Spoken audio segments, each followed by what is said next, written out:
Well, hello there! Welcome back to your source for all things badly edited, Chowdown! In this series, we'll take a character from one thing and try our best to make a Chow based off of it, given the limitations of Chow raising. So, we're familiar with character Chow, right? Certain Chow types have striking resemblances to actual Sonic characters. We actually made one of these last episode with Mary. They're a variant of a Knight's Chow, just with curled and horns. Not all character Chow can be raised up though. A few specific character Chow aren't even possible to obtain without hacks. Except you. We'll get to you one day.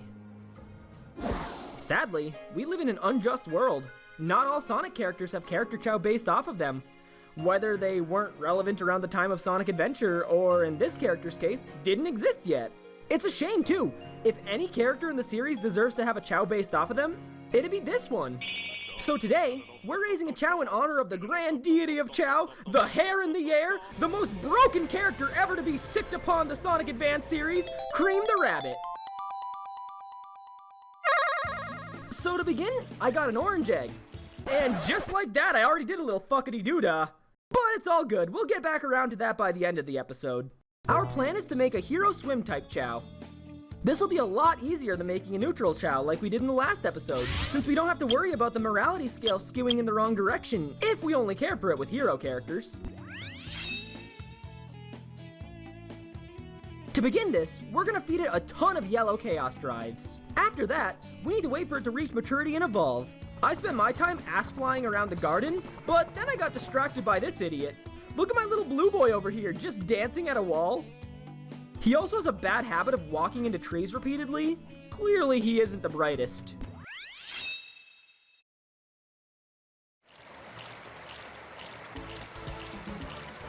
They grow up so fast! Now that Cream is an adult Chow, we can begin work on cranking out that flying stat. We don't want it for stat influence or anything, I just wanted to max out its flying stat, since flying is what Cream is known for. Alright, next on the list, Green Chaos Drives. We're gonna max out their run stat right here, right now. Not only for the stat influence, but also for the fact that last time I checked, Sonic characters usually can move pretty fast.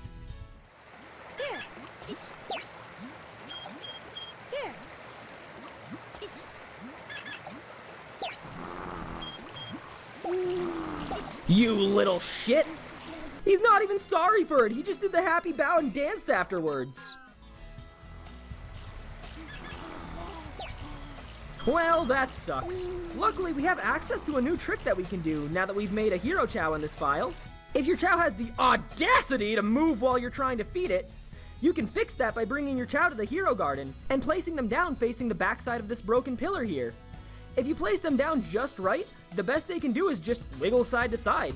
Now, this is just my guess here, but I think the reason this works is because the Chow's pathfinding is not the best. You see, the little wiggle they do is the same as when they walk into a wall, but I think since the pillar protrudes out a bit at eye level for them, when placed down facing the wall, their pathfinding may think that they're surrounded by walls on a lot more angles than they actually are, just making them do this little shimmy here. Either way, it works wonders for mass Chow feeding. After maxing out their run stat, the last thing we need to do now is balance out their influence between swim and fly. This can be a bit tricky on console, especially before they start to age through their adult life, as their influence isn't as visible yet. Luckily, if you're playing on PC like I am, there's other options you can use. This here's Fusion's Chow Editor, a program for PC ports of the adventure games. Using it, you can alter literally any aspect of the Chow Garden, from a Chow's individual stats, to the items in the gardens, to even how fast time will flow for a Chow's growth. Even if you don't want to use it on your Chow directly, it's still a useful tool to show your Chow's influence between stats. I was using this to make sure it balanced back out to the middle of the scale. Just, whatever you do, do not unlock the limits of Chow evolution. This is a true path to the dark side, and you will see ungodly things, sights no mortal should ever have their souls burdened with.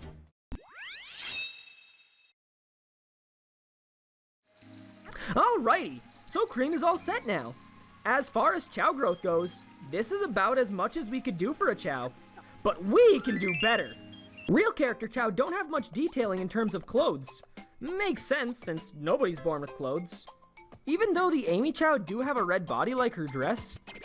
Oh god, what does that imply? Anyway, we can use animals to get closer to our preferred look. So what we're gonna need is a boar and a rabbit. We'll also want a skeleton dog to remove any unwanted animal parts we'll get. Luckily, all 3 of those bad boys spawn in Lost Colony, so we're gonna go to that level to get them.